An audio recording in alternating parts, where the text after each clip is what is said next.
Good evening, ladies and gentlemen. Would you please welcome the Chairman and Chief Executive Officer of Ziff Davis, the host company of Comdex, Mr. Eric Hippo.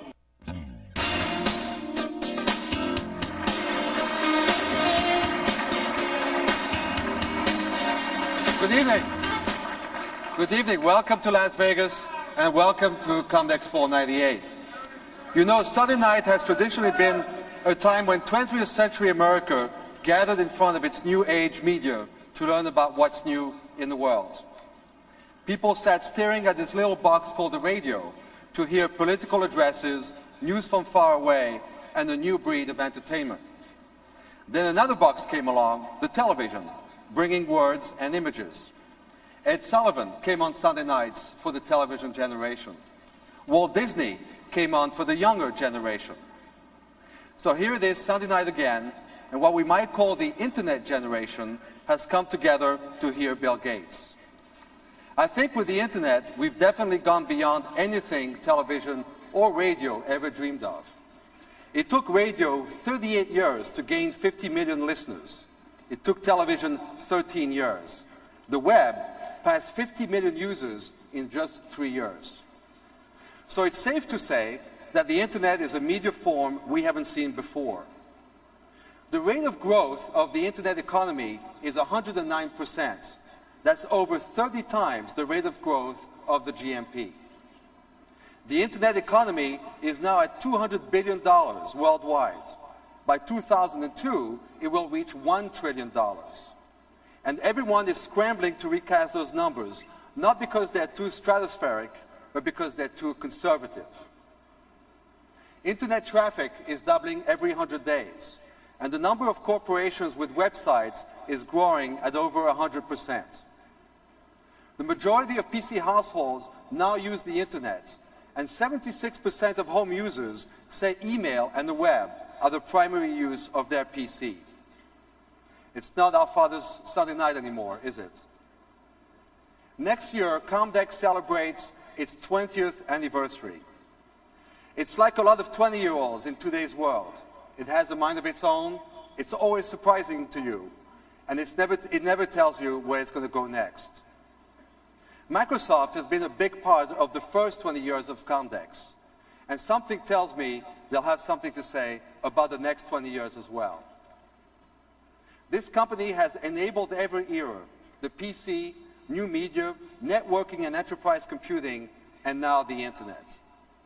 Today, Microsoft is evolving the Windows platform for an internet-centric world, building bridges between business, home, and portable computing, and supporting companies with a digital nervous system to help them manage information and knowledge through connected PCs and integrated software. This evening, their chairman and CEO is going to take us to his favorite place, a journey into the future of technology and what it holds for all of us. It's my pleasure to welcome the Chairman and CEO of Microsoft and someone who's been tuning in to the Comdex generation since the very beginning, Bill Gates.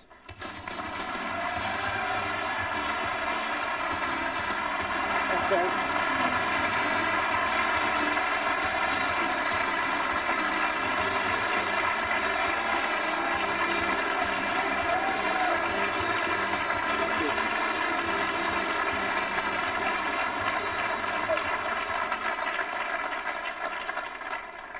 Good evening.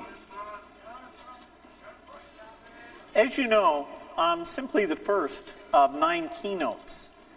In fact, at this Comdex, you need a web search engine just to figure out which keynote you ought to go to. My last year has been really exciting. It's had a lot of neat events, and you might not even remember all of them, so I put together a short video that captures some of these things that have gone on. Let's take a look.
Well, fortunately, everything you saw either had or will have a happy ending.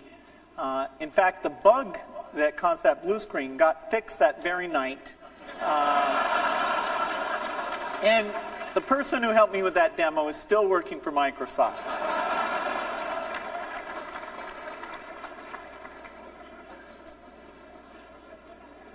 Well, one of the things you'll be reminded about tonight is my optimism for the information age and what is coming. The power and performance of the PC continues to multiply. Comdex is a testament to the way that companies of all sizes, many, many thousands of companies, are contributing to these improvements. PCs are going beyond the desktop and becoming personal companions, giving people vast new capabilities. We are enhancing people's lives, connecting them together from Maine to mainland China. Today, with a single click, you can visit an incredible museum or enter the world's biggest shopping mall. But as we tap in to the power of all this technology, we must also accept responsibility for some of the pitfalls of this age as well. As computers become more powerful, we must keep them simple. As we open up the internet to new uses, we must maintain the privacy of our users. Tonight, along with my optimism and some views on these rapid improvements, I want to talk about how the industry can meet these challenges. So let's look first at the incredible performance coming on the PC. Well, Moore's Law predicted long ago exponential improvement. And whenever you talk to people about this, the people who work on the chips, they often say, well, in about 5 years, there's some limitations. But during the last 20 years, that stayed constant. And so today, people are saying that those limitations are still out there well in front of us. The clock speeds are going up, the memory buses are improving, and we're moving up to 64-bit architecture, both with the Intel Merced and the Compact Alpha. Now this is a fantastic advance. It requires a lot of work on the part of the software industry, but it really opens up new horizons. It's not just the performance of the single processor, though, that will come together in the PC. An individual PC, which today typically has 1 to 4 processors, will go to have between 1 and 64 processors, all working at full performance. And finally, you'll be able to create a system out of many PCs by clustering them together, having clusters of 64 or even more of those very high-end PCs. And so we get the multiplicative effect of all those things coming together. What this means is that the PC will go far beyond what any systems have been able to do in the past. In order to deliver on this, there's a lot of key elements that are being designed down into the software, new concepts that weren't there before. An innate understanding of clustering, being able to set up and administer those clusters very easily, so you can simply add in a new PC and you get the extra reliability and performance. Transactions are another key concept. When applications use transactions, it means that they've divided their work up so that you can always go back to a logical point. This is critical for ultra reliability because it means that if a system fails, another system can take over simply by stopping the transactions, aborting the transactions that didn't complete, and then have a clean place to do the work without any difficulty. We also need to bring in rich systems management, the ability to think of many systems working together as logically one system, so that somebody writing these components doesn't even really have to think about where they're going to run. And the directory that lets us distribute software and define policies will be at the center of this. So the software has to become richer in order to tap into that world of incredible performance. What we're going to see is that the PC model will prove itself once again. The PC model is really one on the desktop. I don't think you'd get much debate about that. The specialization that each company has had, whether it's in chips or software or the various applications, it's all come together to create an R&D pool that greatly exceeds any other investments in the computer industry. It's literally billions and billions and growing at an incredible rate. So we'll be able to go buy the other systems and meet the needs of the most demanding applications that the internet will require. A great example of a company that's adopting the PC model is SGI. SGI has had fantastic expertise in graphics and high-performance computing, and so we're very, very happy that they've chosen to take all of that expertise and build it on top of the PC. In order to give us a sneak peek of some of the ways they're doing that, I'd like to ask Tom Furlong, who's the Senior Vice President at Silicon Graphics, to come on out and give us a look. Hi, Tom. Hi, Bill. It's great to be here. What we want to do is we want to give you a sneak peek at Silicon Graphics' new visual workstation. I think you're going to be pretty impressed. We've been working on this stuff for a long time with yourself and with Intel, and now we finally can give you a look at the power it can do, and I think you're not going to be able to believe your eyes. What you see is, on this first demonstration, is a model of a 3D workstation that's sort of floating in space. We've put a chrome texture on it, so it's sort of reflecting around the different images of a restaurant that it's in. And then we've got our flat panel display. Now, going into that flat panel display, what you see is a video stream. It's you and I mapped onto that flat panel display. And for most companies, a demo like this really taxes the system. It would be, you know, the final grand finale pièce de résistance. For us, it's our screensaver.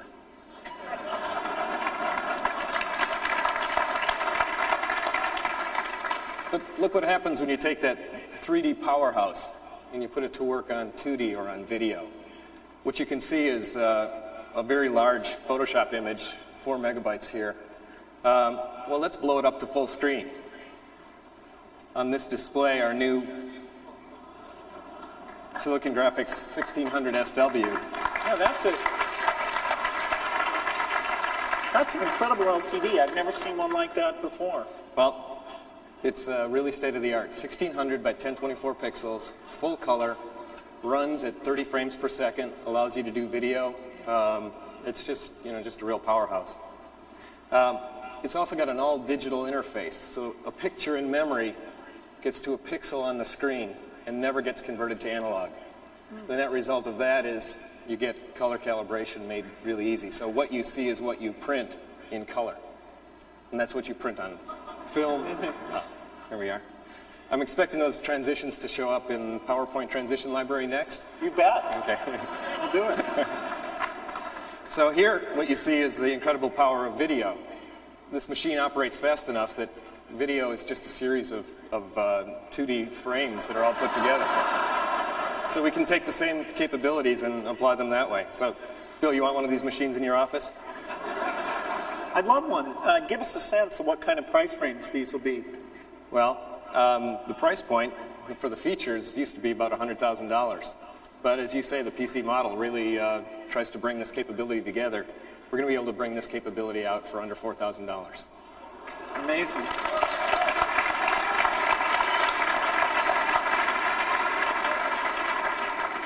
So let's take a look at what a designer would do.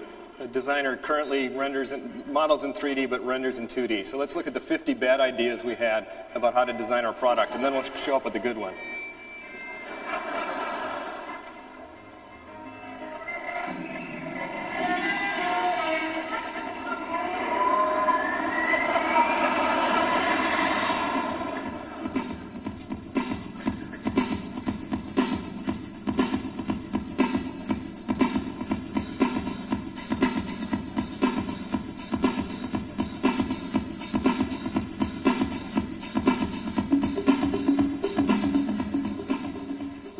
What you see here is the power of real interactive 3D graphics.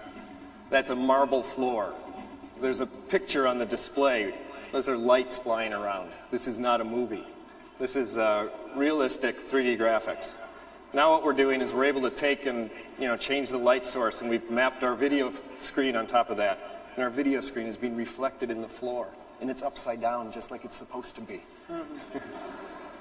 So this is the realism that allows somebody to design something and see it well before it's ever been produced. It's an incredible feat, and up until now, only the people who have designed the most complicated things have been able to make use of it. But by bringing this capability to NT, we'll be able to expand that market broadly. Well, it's amazing to see that all running on a PC. How quickly will we be able to get this in the market? Well, we're going to announce it just after the first of the year, and we'll be shipping in January. Incredible. That's really... So we're in that phase right now where we're able to take a look at what a designer's done. We're looking out for bugs though still, but there's one bug in the system that we really want to make sure that we highlight. That's the new Beetle from Volkswagen. The new Beetle was designed entirely on silicon graphics machines, and people were able to build complex models like this and with a handy cam take a picture of the street they want to see it in that environment of and drive it down that street. You can see our video being mapped onto the images there. It's things like this that have caused automobile companies around the world to figure out that you can take more than a year off of the transition going from the design studio to the driveway with utilizing all electronic capabilities. So let's pull it all together. What we've got here is we've got a 3D cube spinning in space. We've got 2 of those 4 megabyte Photoshop images on there, rotating in real time. We have 2 QuickTime movies, which are running directly off of the disk and coming onto the system, and we've got the live video feed. It's performance like this that we're able to bring to the PC platform and bring onto the NT operating system. And what we like to think of it is we're bringing silicon graphics magic to mainstream markets. Well, it's great to see the best of your work and the best of ours coming together. I can't wait for that to ship. Thanks a lot for coming and showing it to us. Thanks so much.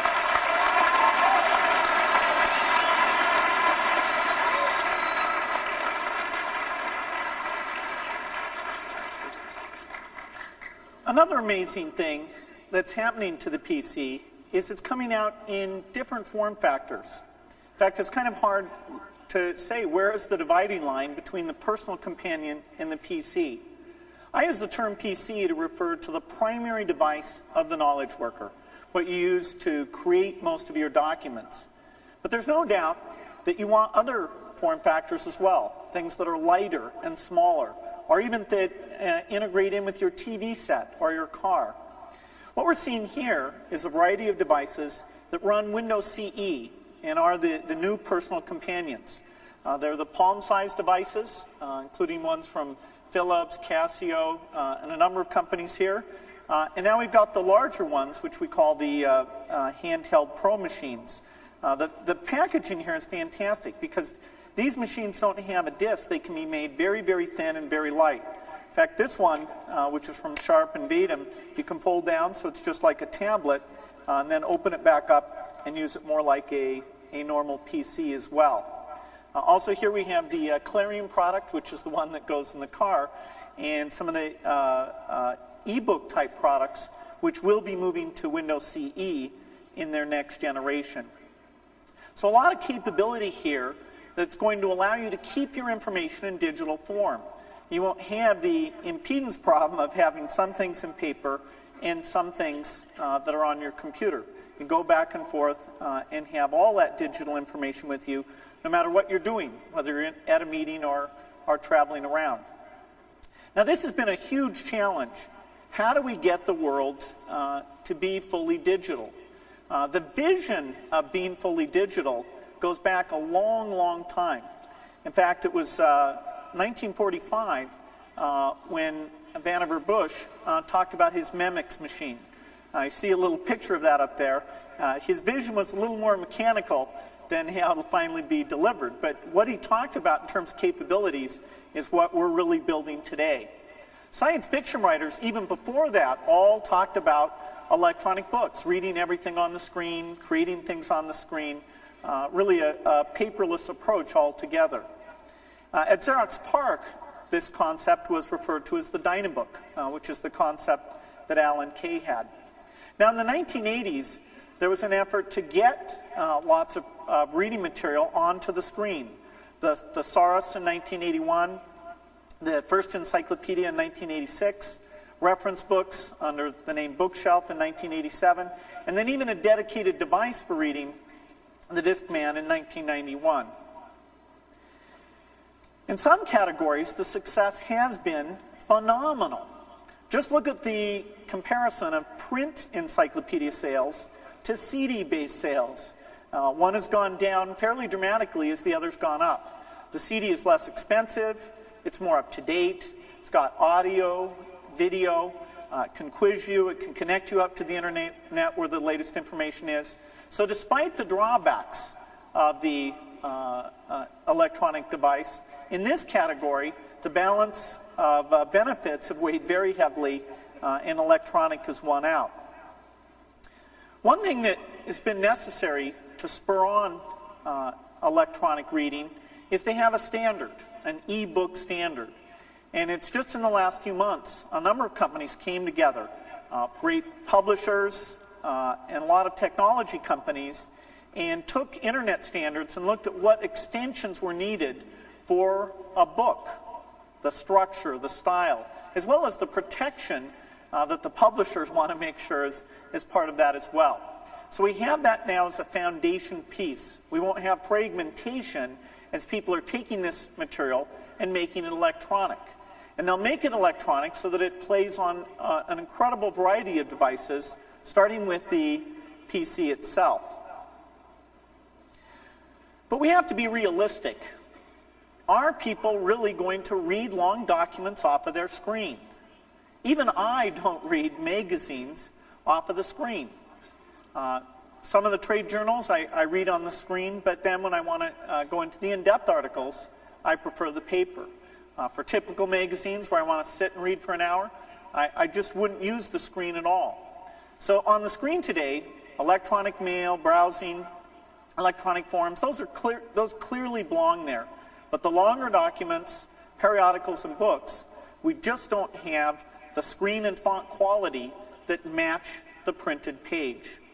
And it was a real question that I had. And so about 6 months ago, one of our developers sent me mail saying, you know, what was the key challenge, what could he work on? And it was Bill Hill. And I said to him, help us tackle the idea of readability. Let me know what we need to do to make this a reality. And don't pull your punches. Really tell me, when is the hardware and software going to come together? And even though it was only 6 months ago, they've actually made a breakthrough in this. And so I've asked Bill Hill to come out and show us tonight what he's done and how readability is going to get dramatically better.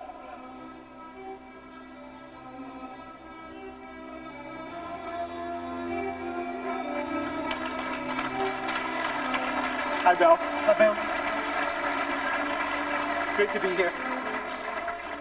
Well, the key issue for electronic books, but as you said, for long documents, is readability. I mean, wouldn't it be great if reading from the screen could be as comfortable as reading a book? But it isn't today. And one of the major reasons for that is type technology and the way that we display fonts. There are a lot of problems with existing devices. And, you know, in most cases, we're kind of thinking that the hardware was going to solve it. And what we wanted to do was look and see whether there were any solutions in software. So maybe we could take a look over here. I'll show some of the problems and then show you the solution we've come up with. Okay, this is a typical piece of text. It's in a font called Gill Sans. It's a beautiful font when printed out, but on the screen it looks awful. It's in italic, and those are particularly difficult to display on the screen. Let me show you what I mean. I'll take this zoom in tool and we'll go and look at a word over here.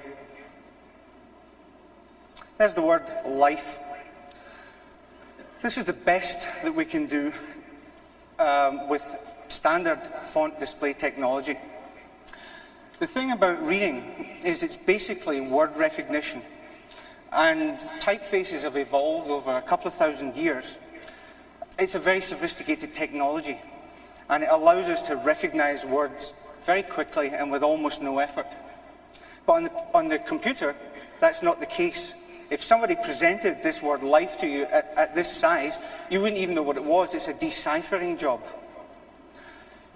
So lots of people have turned attention to how can we make these things display better. And one of the techniques that they've developed is anti-aliasing, the removing of the jaggies with techniques like grayscaling. The problem is that we really need to be able to read at fairly small type sizes, 9 point, 10 point, 11 point, and 12 point. And if you look at what happens when you use anti-aliasing at those sizes, it really is no solution.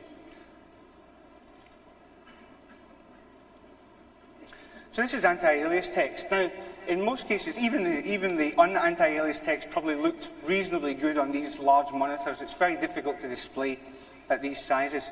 But let me show you what grayscaling actually does. There's the same word, life. It's even more of a deciphering job. See, the problem is that the pixel, the individual dot on a computer screen, is far too coarse. We don't have the resolution. So it's basically like somebody asked us to paint a picture of the Mona Lisa and then hands us a paint roller. Now the problem is that with grayscaling, we still have the same size paint roller. All that happens is they give us a few buckets of grey paint and we kind of smear around the edges and try to remove the jaggies, but it doesn't really work. It's the same size paint roller. The effect of this on small text sizes like this that you want to read is that the text is blurred. And it's actually like trying to read the book wearing somebody else's eyeglass prescription.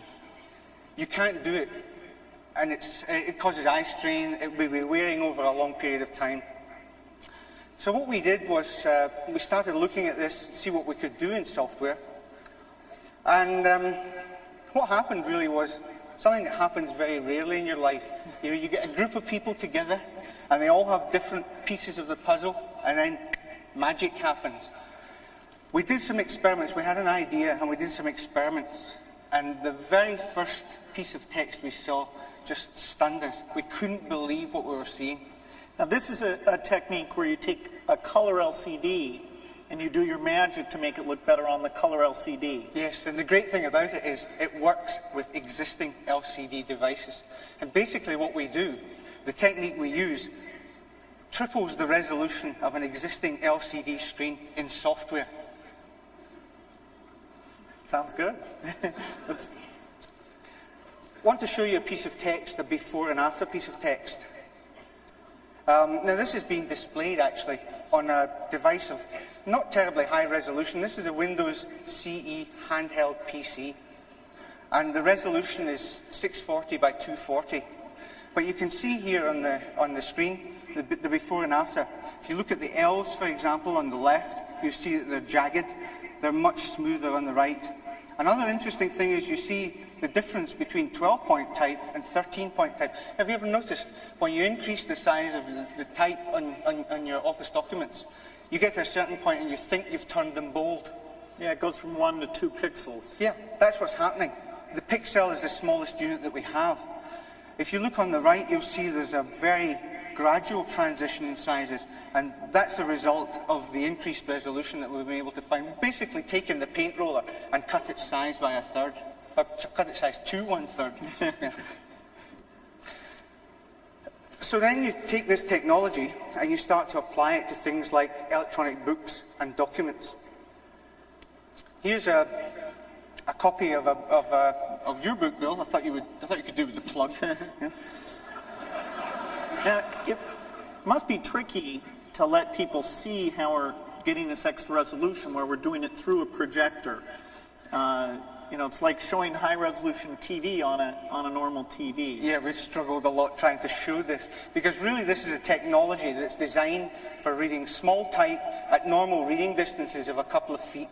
It's difficult to show on these large overhead projectors. We have a number of machines on a special section of the Microsoft booth, which you should go and see. Here's another example of an electronic book. If you look at these italics here, these are much finer than anything that you could do today. But it's not just books. Because the fact is that if we introduce this technology into the operating system, Which we will. Which we will. Okay.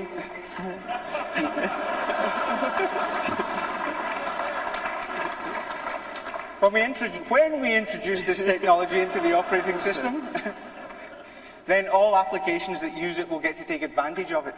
That's Office documents, email, internet content, everything. The beauty of this is the work we've done is using the same TrueType font rasterizer that ships in every version of Windows. It ships in NT, it ships in Windows 95 and Windows 98, and it ships in Windows CE. When we change this piece of technology, every application that uses the operating system will get the benefit. So that's basically a magic switch. And we've increased the resolution of your existing hardware by 300%. We're pretty stunned by it.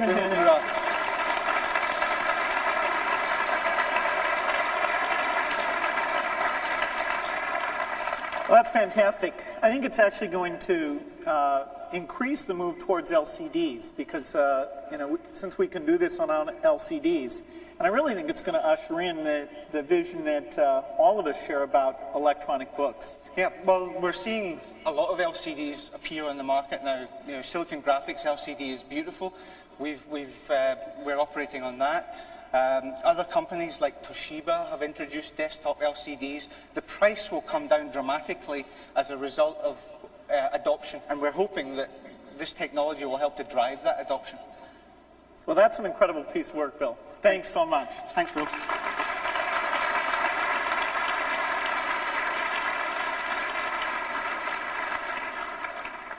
Well, part of what makes my job fun is having people like Bill come in and say they've got a new breakthrough in taking a look at it. And about once or twice a month, something like that one comes along. But that one is, I think, more dramatic than most.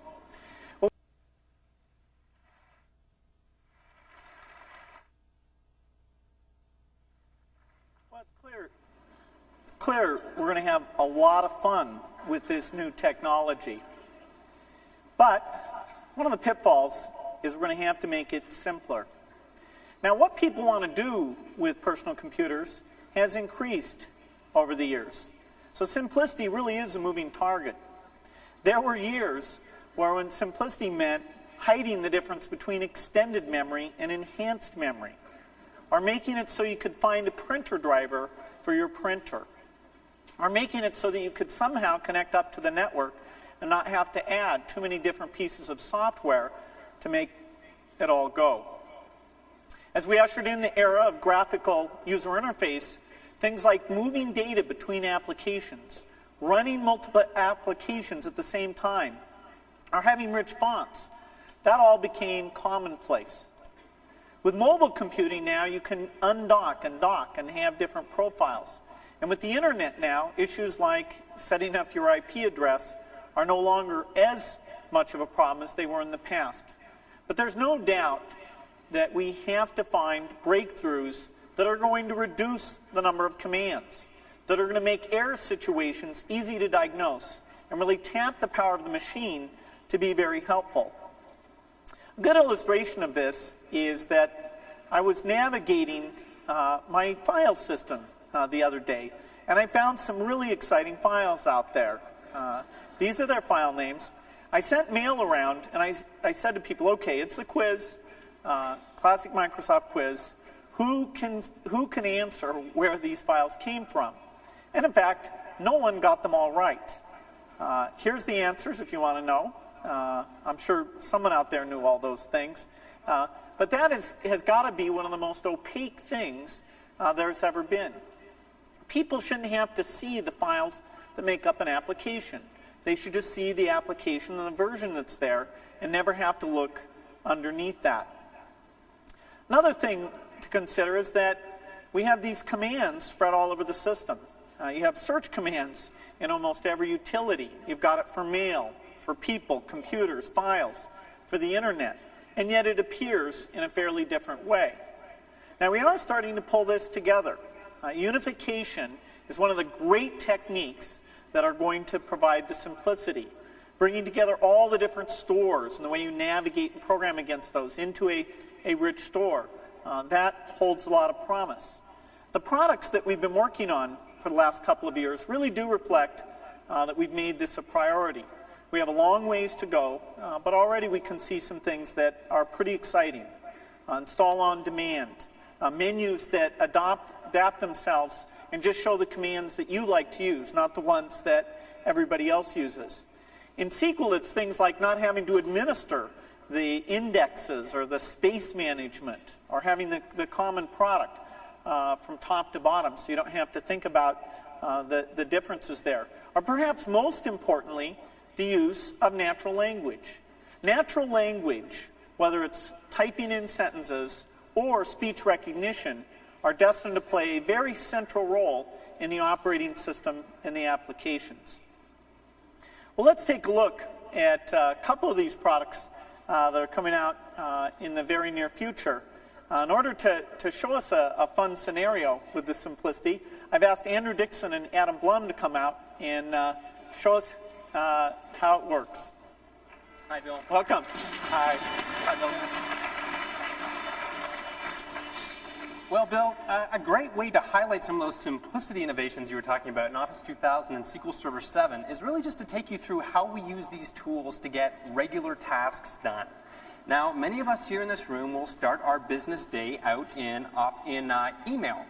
And here we are in Outlook 2000, and it looks like, Bill, you've sent me one of your many personal note pieces of mail here.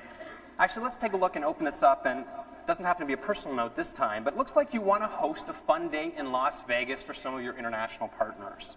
And it looks like you want to do some fun things like play blackjack and see some great attractions and eat at the best and least expensive buffet. And you'd like us to go ahead and put together an invitation for you. Well, I think we can help you out, Bill. In fact, you've had the foresight to include some contact information for the people that you want to invite.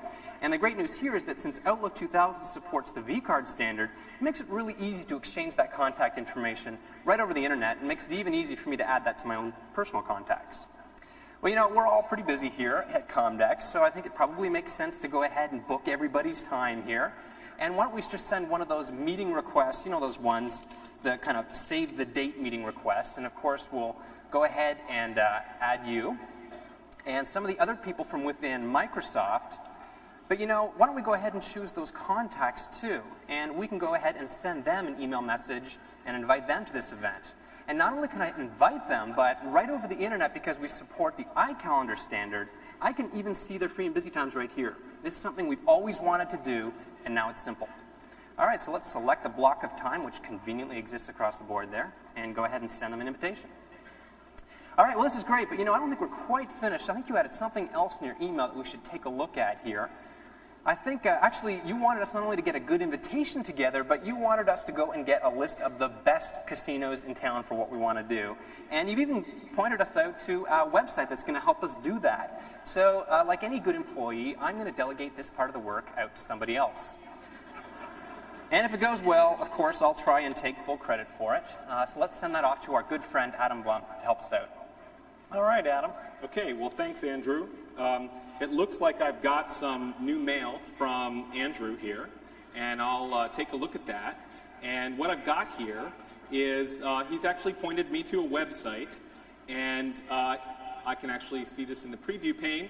It's the website of Argo Casinos, and I'll actually drag that to the Outlook Navigator bar, and I'll click on that. And what I'll do is actually bring up a website that has all the hotels in the world from the Expedia Hotels database and most of the casinos in the world. So this website is actually using SQL Server to let you navigate through all the information. Correct. It's a SQL Server 7 based website. It was built with English query, which means we have the ability to find information with plain English questions, which is going to be much simpler for us to use. And it's also going to provide a lot of power of searching without learning a lot of complex forms or requiring a lot of complex development by the programmer. So let's look at what's on this website. We've got a left pane here where we've got a text box. We can see some sample questions, and in the right pane it actually tells me I can ask any questions about casinos or their buffets, attractions, shows, games, proximity to airports and major sites. And that would be incredibly complex to allow to be searched via forms. With English, it's not really a problem. So let's go ahead and give it a shot. Which casinos near the Las Vegas Convention Center, and I happen to know that works with your itinerary, have blackjack with 4 decks or less. And that's a good way to make sure that you're going to have good odds when you play. And in fact, it comes back with a list, but it's probably a little bit too long. It's about 15 rows, and what it actually does is it repeats our question. It restates the question to make it really unambiguous just what it's answering. And very often that's important. And most excitingly, and this is the essence of English query, it takes the question and generates SQL statements, and a fairly complex one at that. That would have been difficult to program and certainly difficult for the user to think of. Yeah, we can see that SQL statement right there. That's a doozy. Yeah, it's intense. It's saying distance less than 3 and has blackjack and has less than 4 decks. So I'm just glad we didn't have to code that. Okay, so now we've got about 15 rows, and of course we probably want a bit smaller list. That's probably way too many to choose from. So let's go ahead and ask some follow-up questions. Now, follow-up questions is something that you and I would do in a conversation that's just kind of obvious, but typically there hasn't been a way in searching websites or searching databases to really whittle down really refine that search. So let's go ahead and say which of those have poker. I've heard you have an affinity for that game. Which of those have poker and buffets, right? Because that's part of our... That's important. Great. So we'll go ahead and ask that. And it'll come back with, now you can see in the restatement that it's really including all of those original criteria plus the new criteria. Now the SQL statement's getting really complex, but we've narrowed it down to 12 rows. That's probably still not enough, so let's narrow it down further. Maybe ask things about the hotels, what amenities they have. So how about which of those have babysitting? So we'll ask that, and now we're including that criterion as well, and now we're down to about 7 hotels. That's probably hotels and casinos, which is probably a reasonable set. Now, one of the things in the email said, you know, good attractions. So let's just verify that we are going to get some interesting attractions along the way in your itinerary. So let's go ahead and say show their attractions, and now we can see all the casinos and their attractions, all the casinos according to that big criteria, and their attractions, and we can see, for example, the Bellagio has that new $300 million art collection, and the SQL Server 7.0 launch will be there tomorrow. So I think this is a good short list to hand off to Andrew and let him finish up that itinerary. Thanks a lot. Great. Thanks. All right, Adam. Well, that's great, Adam, doing all the work and making me look good, as we'll see later on. That's good news. Well, you know, while Adam was doing that, Bill, I've just been jamming on putting together a great invitation for you. And before I show it to you, I've got some unfinished business I need to take care of. You ever do this? You kind of downloaded a lot of files to your hard drive and it's getting kind of full. So you look through your hard drive for files that you can delete without causing any problems. Well, like you, I fancy myself a bit of a technologist, and I know what can get deleted. How's this one? Winward.exe. Doesn't look important to me. Let's drag that to our recycle bin. All right, let's go ahead and empty the recycle bin just for good measure. All right, great. Now let's get back into Word and keep going with that invitation. Now this is truly a case where ignorance is bliss. Because instead of getting those big old error messages that come up saying, you know, unable to find this file or missing or corrupt file, Office 2000 is smart enough to know what to do when something goes wrong. In this case, it's gone out, got the right files, put them back where they're supposed to be, and it just runs. This capability, let it out.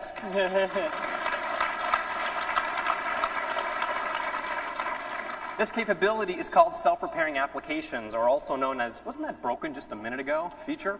And it's going to solve a lot of, prevent a lot of headaches for the home user right up to the corporate user who no longer has to pick up the help desk phone to make a costly support call. All right, so here we are in an invitation, and you know, if I do say so myself, it's already looking pretty good.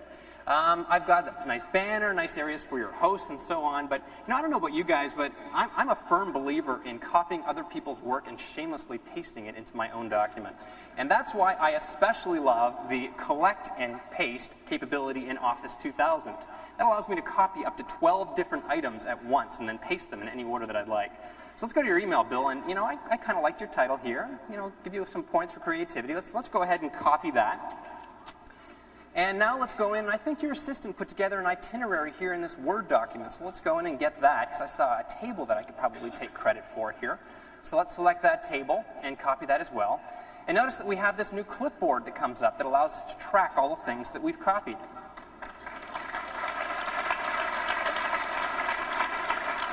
That's a lot simpler. That's making it a lot easier. All right, so now just to kind of put a nice touch on this invitation, I thought it would be kind of fun to include a picture of our host.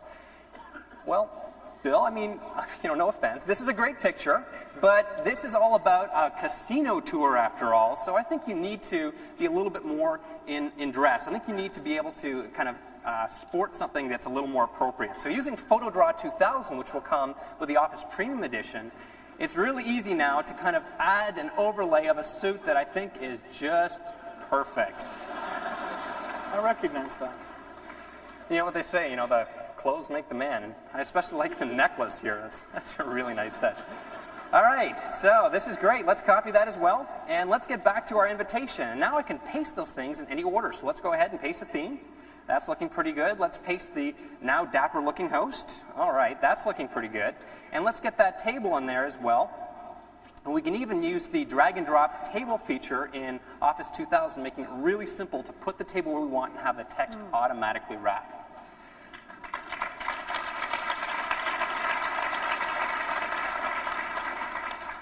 All right, well, we're almost done. We've added the content in, but you know what? I've kind of changed my mind on this theme.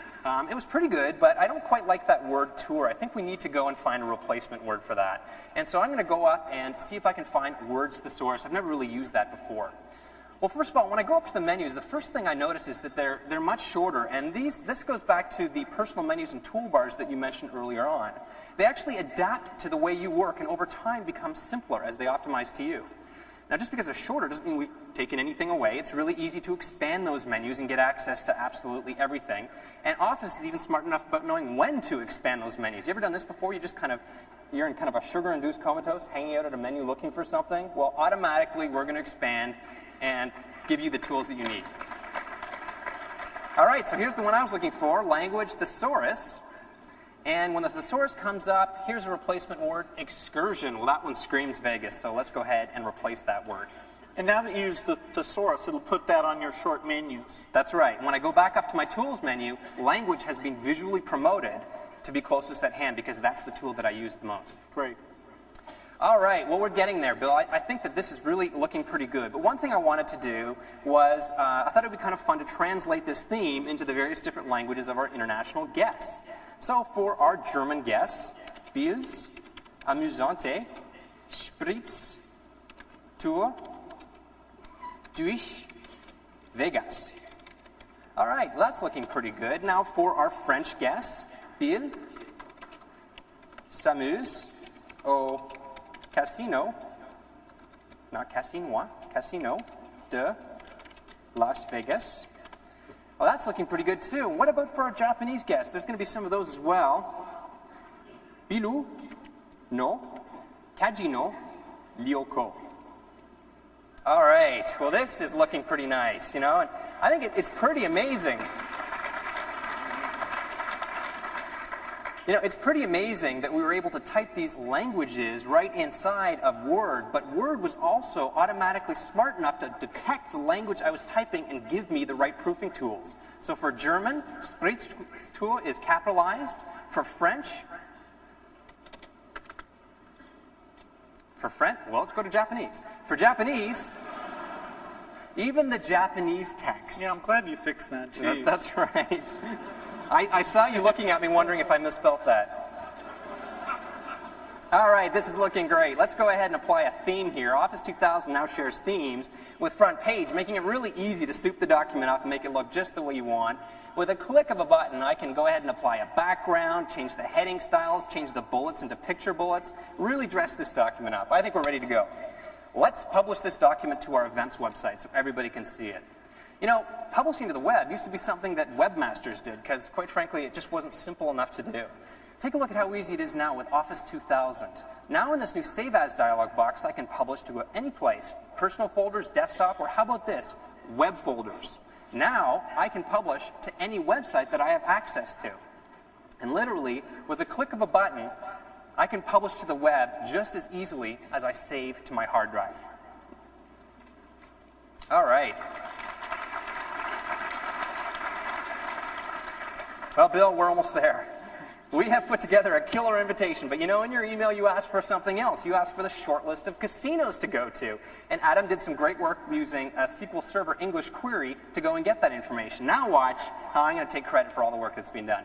You know the document we just published using Word? Why don't we open that document up inside of Access? Now, that seems incredible, but because all of the Office applications can save and open HTML, that's now something that we can do. And the great news here is that once I've got this document open in Access, Access can connect directly to SQL Server, making it super easy for me to be able to add some of the information from that great SQL database. So here we are. This is the HTML document that loaded. Notice first of all, really looks pretty good. And down here at the bottom, I've already kind of taken the liberty of adding some of the fields, the casino name, theme, buffet name. I know that was important, and the all-important buffet cost. Let's put some finishing touches by grabbing a couple of more fields here. Thought it would be a nice touch to include an image of the casino down here. And maybe we can stretch that out a little bit so it's nice and big and everybody can see it. And let's add the all-important casino rating. I knew that you would be interested in that field, so let's drag that down here as well. And make this super big so that you can see it. And now I'll make use of the WYSIWYG font menu, which allows me to choose the font and see what it's going to look like before I apply it. Make this super big, and I'm ready to go. Now, Bill, I could choose to publish this directly to our events website just like I did in Word, or in a more targeted way, with a click of a button, I could actually email this directly to you right from within Access. Because all the Office applications now have the ability to email directly from within the application. So let's go ahead and address this to you, and I'm going to CC myself so I can preview it. And I think you're going to be pretty happy with the results here. Why don't we go and see the results? Let's jump out to Outlook again. Looks like I've got a new email message. And let's open that up. And here we are in email. But you know what? Looks pretty good right up front. I've got kind of a nice heading. All the styles were maintained, even the international text. And oh, here's the information I attached. And we are connected live to a database, so I can actually scroll through all of the records right here in email. Wow.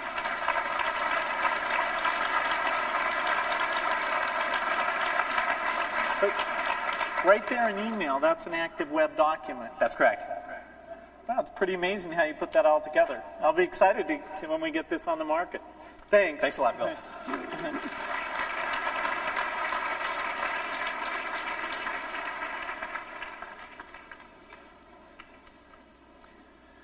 Well, the power of Office moving to retain enough simplicity so that people can tap into that is just one of the examples of pitfalls that I talked about.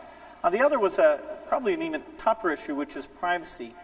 It's one that's not been talked about a lot because the solutions are fairly complex and there's a lot of constituencies. Even the term itself refers to a number of different issues: protecting your own information, protecting children, not being flooded by spam mail, making sure that people can't break into information, and all the issues about encryption, export. And finally, just the idea of transactions. Can somebody grab my credit card and use my money if I'm not careful about this? Now, one of the challenges here is that it's not as simple as saying that to solve privacy, we should just block all information flow. In fact, a lot of this information that people are worried about, even before the internet and the PC came along, it was being collected. It was on large computers, but it just wasn't as visible to people, nor was it as easy for a broad set of people to have access to. But in order to make the information work in the right ways, we're going to have to define roles. What should a school be able to look up when they want to hire a teacher or any other employer? What should your doctor be able to get from your records, or an insurance company? Under what circumstances can a phone company look at the numbers you dial and use that as marketing information? So this idea of defining roles and saying what can be done by them, that's a fairly hard step, but it's necessary rather than just saying everything should be blocked. Now, there are some key principles, fortunately, a principle of giving customers control, making the information auditable by the customer. And there's a group called the Online Privacy Alliance, which is all the technology companies coming together to see how we can get out in front of this and do it right. We've got some key standards that have been put together in W3C, and there's even some compliance organizations like Trustee or BBB Online that can come in and audit to make sure that sites are doing the right thing. So there are actionable things today that will allow privacy not to become the thing that holds us back. One of the key areas that I think is a big weak link today is the use of the password. When you have your password, you typically pick something that's easy to guess, or you write it down, or you use the same password on insecure websites that you use on sites that are very important to you. And so I'm sure there's a lot of problems that are going to come about because of that one weak link. What's the solution here? Well, it's to have a better form of identification, either a biometric approach like voice print or fingerprint, or the smart card. And this is an area where Europe is actually moving dramatically faster than the United States. Already they've had many, many millions of smart cards issued. And over time, we'll see in the PC keyboard, the smart card reader, probably the same card you use for physical access in your company will be the one that you can run through your keyboard. And that, together with a PIN number, is a great substitute for the password, plus whatever advances take place in the biometric area as well. So that's one where I think we're not doing enough, and I think we need very, very inexpensive smart cards in order to tackle that. Well, the PC is not standing still in any way. The graphics keep getting better, but the number of things that we're going to be using the PC for will also expand. It'll help us manage music. Today there's a relatively significant phenomenon of people downloading music in digital form in MP3 format. The music industry is quite concerned that the right mechanisms be put into place to protect their intellectual property. But I think that is absolutely a solvable problem. And there's a huge benefit when you can organize music any way you want, carry around almost any number of songs on a very small chip and take it with you wherever you go. So it's a wonderful application that the PC can help with. Connecting up to your phone system, letting you come in and have a voice synthesis so you can dial into your PC, get your email, get your voicemail mixed in. This integration with the telephone activity inside a company, a common network, sharing customer information as calls are transferred. That's another area of rapid innovation. Digital photography is something the PC has just gotten good enough for. The cameras are coming down in price. We need to do the right software, get some new things built into the system, and not only stills, but videos as well.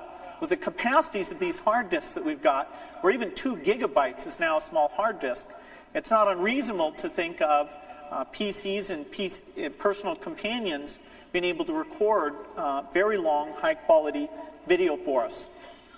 We're making the PC more effective by having it talk to other devices. Things like home control will finally come back into vogue because the right chips and the right standards are falling into place, and the PC will be at the center of that.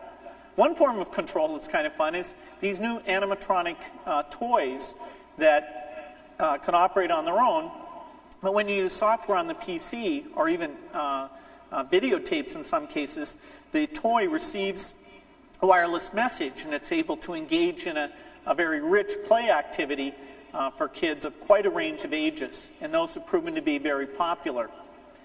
Another cool thing is how we're adding new peripherals, connecting up to everything in the living room, and giving you more realistic devices to work with. One fun example of this that really shows off the graphics as well, something called